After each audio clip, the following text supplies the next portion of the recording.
to the Keys to Innovation Club podcast. My name is Keelani Hall, and this is where we talk everything business as well as providing you with a seat at the table. And so today I'll be talking about building your network. And so I'll be providing you with a few keys on how to network strategically. So make sure you listen to this episode all the way through.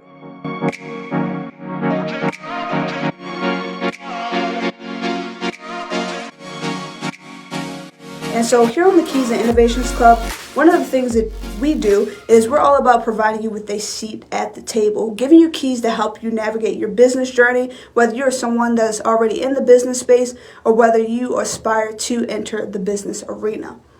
And so let's really get into today's episode. Now, one of the things that I'm going to deal with first is your mindset. And so when I say your mindset, I'm really referring to your job. Now, when it comes to your job, I believe it should always be looked at as something beyond just a place where you earn a check or a place where you clock in and clock out, And I understand that some people's job, it may be a place where it's not like their destination, or they're just using it as an ends to a mean or means to an end until they find the job that's for them. Now, that's completely fine, but what I want you to do is don't negate what I'm about to say, is because this is still applicable to you. Now, really, when it comes to business, one of the things that really helps people flourish is relationships. Relationships are going to be the things that help you thrive. And relationships are really crucial to every area of your life, because relationships, they build you. They're things that are going to propel you, as well as relationships should always add value to you. And so even before we even really get into things, hello, welcome. I wanted to pose these few questions to you. Is one, who is in your network? And even before we even get there, let me take a step back and, one, do you network? And if you don't, why is that? Because we're in a society that's shifting to becoming more business oriented across the board, no matter where you are. Things are shifting away from that traditional aspect of, networking and business happening just with corporations or those that meet that white collar image. But business and networking is happening even outside of the walls, with people that are deemed as, average Joes, or for those that don't necessarily fit that white collar image. And so what I see happening right now is, there's a lot of action happening in this space. I'm pretty sure if you go on social media, you'll see people throwing events, networking parties, happy hours, the list goes on. But for us, I really want us to stay focused on the core of networking. And so when it comes to networking, it's important because networking just creates an ecosystem for you to thrive and also for you to even flourish in. And so your network consists of those that you're connected to, the people that are in the same space. And these connections can derive really from work relationships, from friendships, people that you have a history with, or some common connection, or even a mutual friend. And so there's wealth in networking and with the people and the connections that you make. And so the reason I say that is because, hey, welcome, is because when it comes to networking, I see it like this. I bring something to the table, and you come and you bring something to the table. And now we're in a position where there's more value there versus if we were just two separate entities by ourselves. And not only do we bring more value to each other, but we're also bringing more value to the ecosystem and the space that we are in. And so with all that being said, I believe that there should be some intentionality behind networking, because who you are connected to, it matters. And so when it comes to connecting and having intention behind them, hello, welcome. I believe we should always be mindful about how we are connecting with people, as well as why we're connecting with them. And so sometimes I know people want to form relationships or form connections with people because the person may be popping, or they can look at them as a quick come up. But that's not really the aspect that I'm talking about, because one, that's really a parasitic mindset. That's not a good basis to like really set any relationship on, where it's just one-sided, where you're looking to extract value from someone. But what I'm talking about is really symbiotic relationships.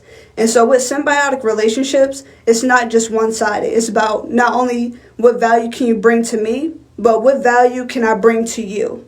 And so when I say that, networking should always be strategic. It should be some thought behind it. And so some of the things that I do is, one, I ask myself a few questions, and this is more so like, welcome everyone. Welcome. This is more so like on a business oriented side. This is not always the set of questions that I have like when I meet people. You know, there are organic relationships out there.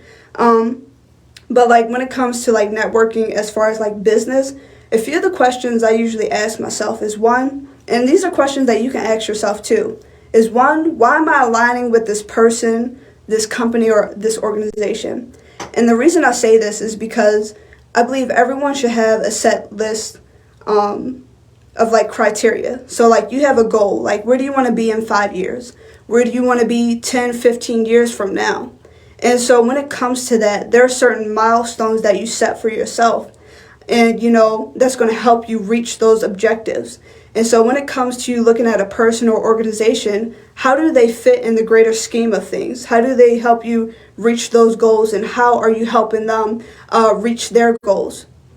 And so even when it comes to like business, I've sat in like business meetings, because one of the things I do is I assess businesses, new ventures. You know, companies come to us and they want to know whether they have all the criteria to launch a new product.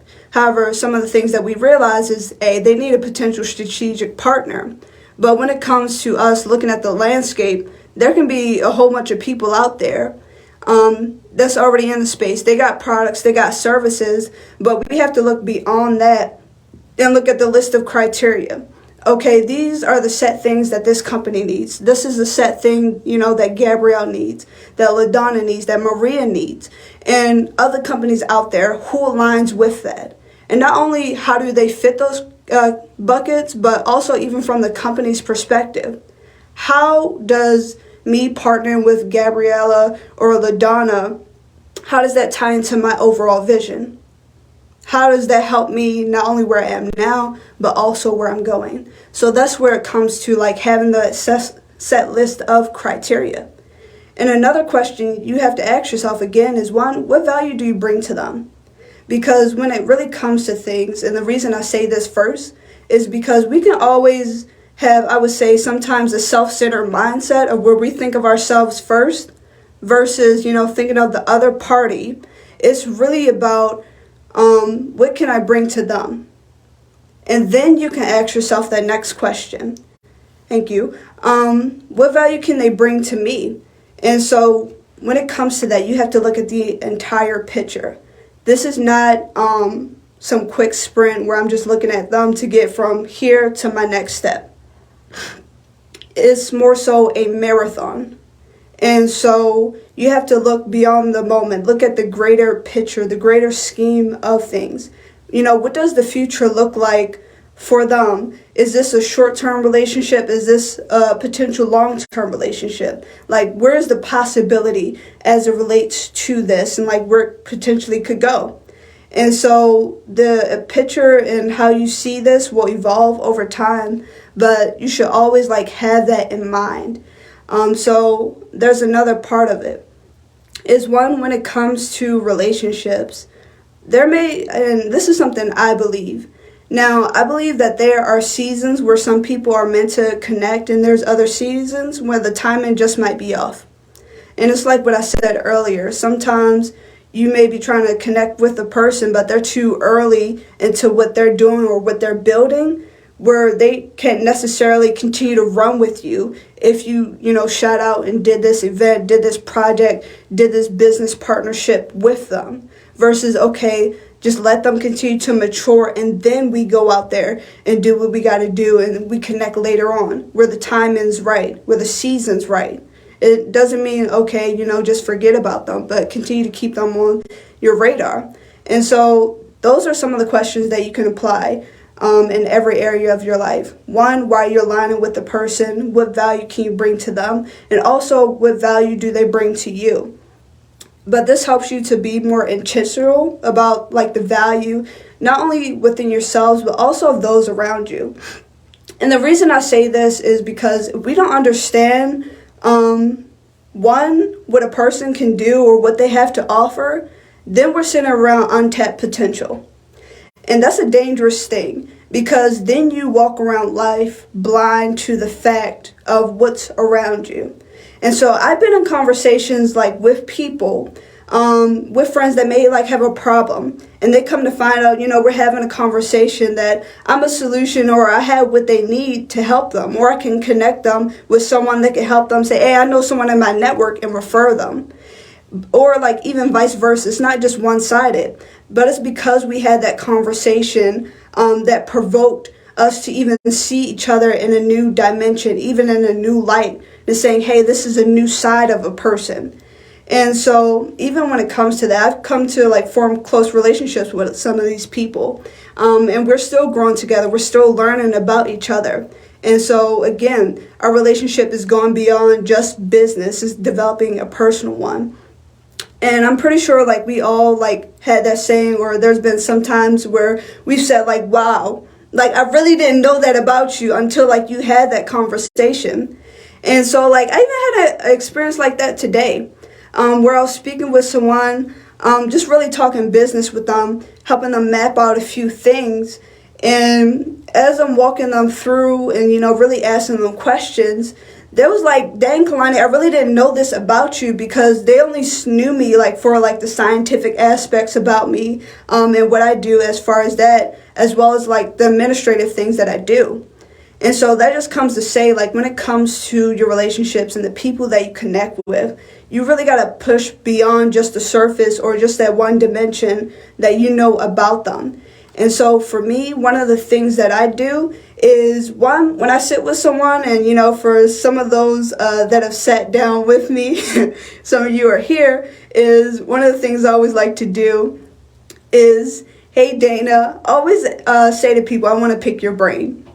Now, the reason I say this is because I want to bypass all that typical stuff. Because sometimes where we know we're going to meet with someone, we already have in mind what we're going to say.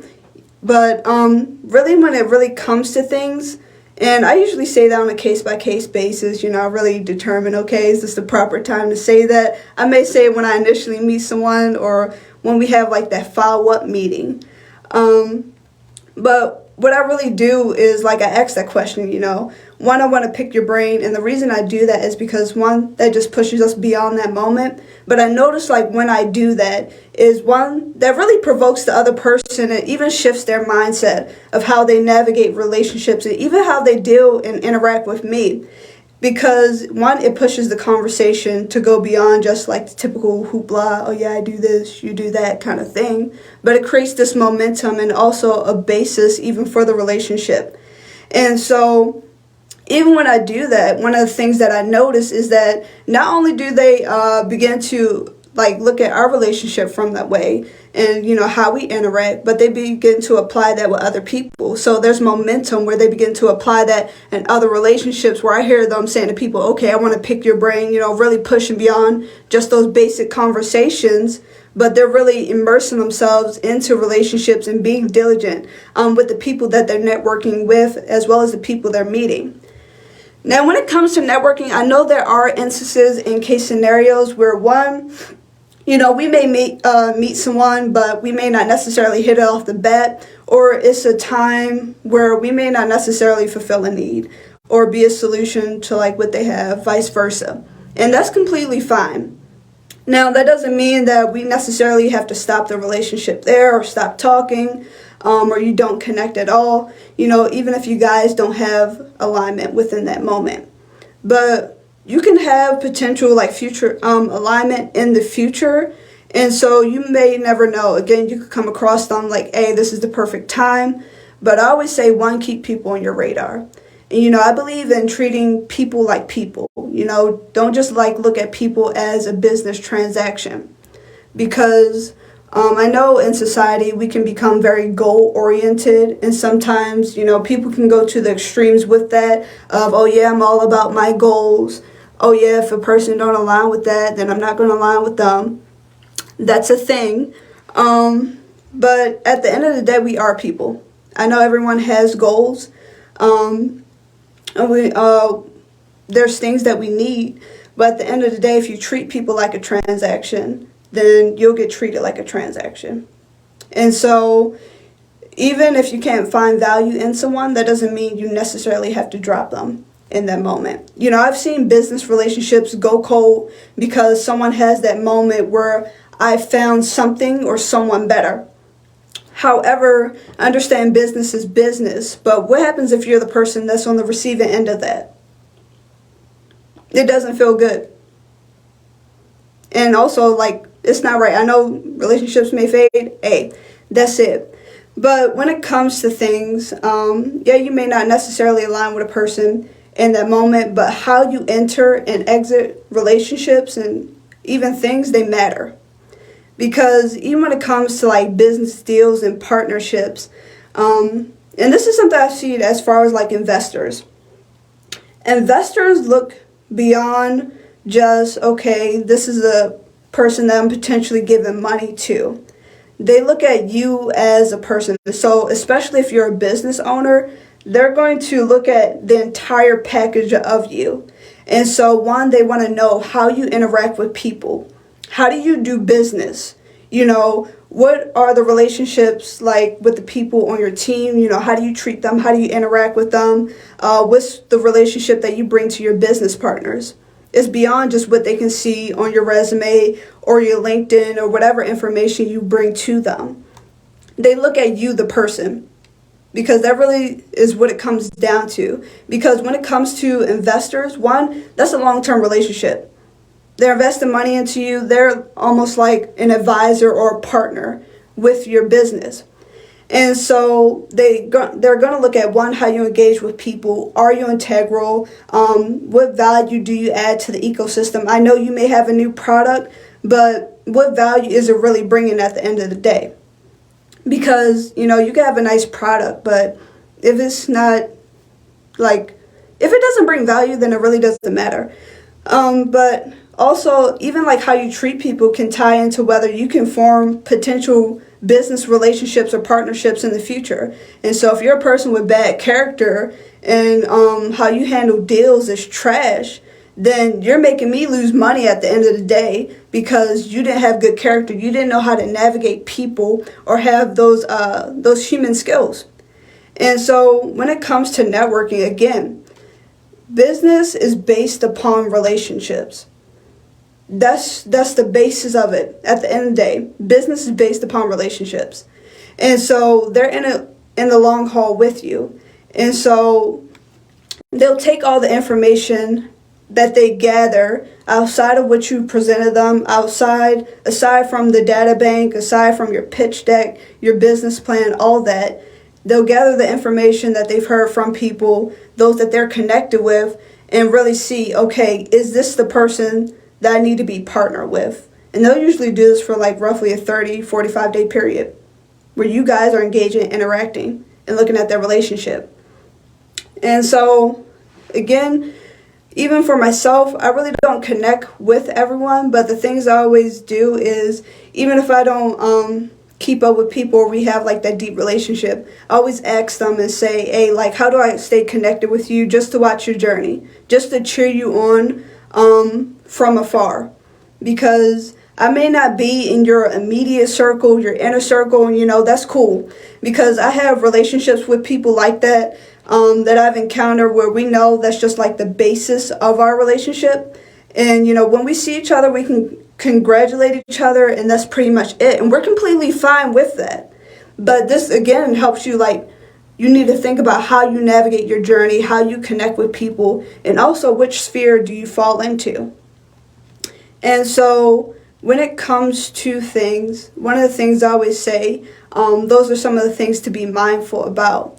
So remember, networking is like really bigger than just being connected to people or being part of an ecosystem. It's really about not only the value that you can pull and extract from that, but also what value can you bring into that space.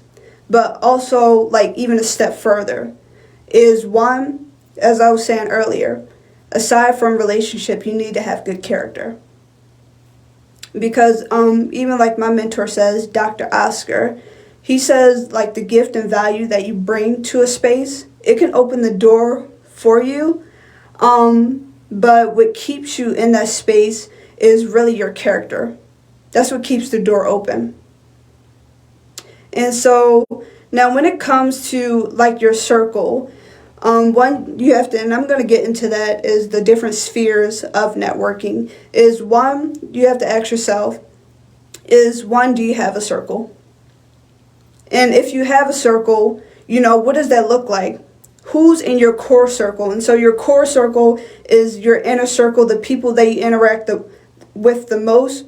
And from like a business perspective, those people you can turn around and say, hey, I want to do this project. They're your, like, I would say, potential partners or people that you really don't sign an NDA with. You just got that kind of relationship where it's good, strong, and y'all just keep it pushing. It's just that kind of basis. And then there's your immediate circle, the people that sort of fall outside of that a little. Like, you guys have a relationship, there's good chemistry there, but they're not necessarily your immediate circle.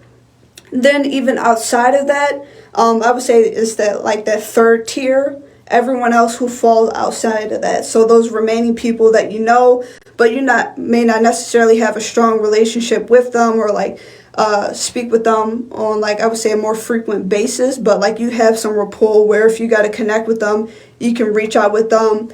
You can talk and really take it from there, build some momentum, whether there's a project that you're looking to do and there may be some overlap where they can assist with that.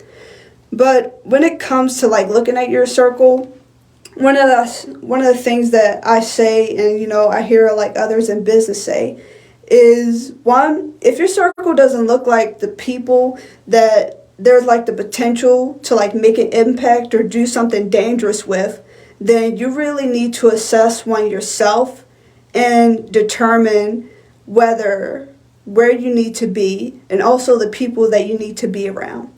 And so I've been around some people that they become stagnant because they were around people that weren't able to push them. And really, I would say, be that iron sharpens iron kind of thing.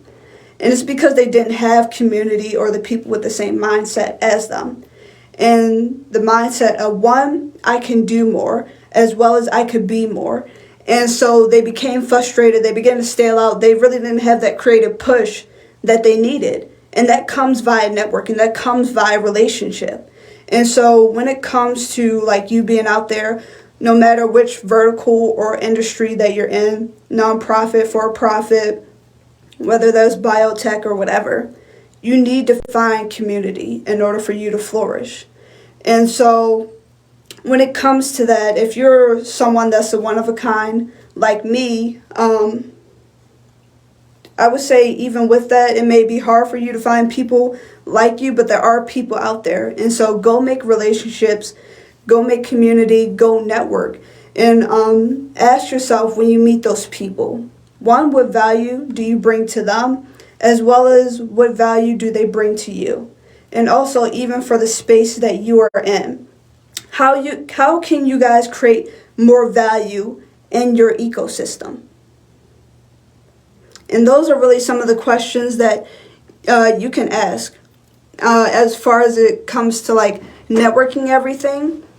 But I just want to say thank you guys for tuning in. And make sure you subscribe to the Keys to Innovations Club podcast if you haven't already. And thank you for listening. But before you go, I just want to say that you are phenomenal. And so, go into the world and make sure that others see it, that others see what you bring. And during our next episode, I'll be talking about, how to properly prepare for networking events. Because when it comes to these events, you have to move with strategy. And so I just want to say thank you guys for tuning in. I got more episodes coming up, so please be tuned.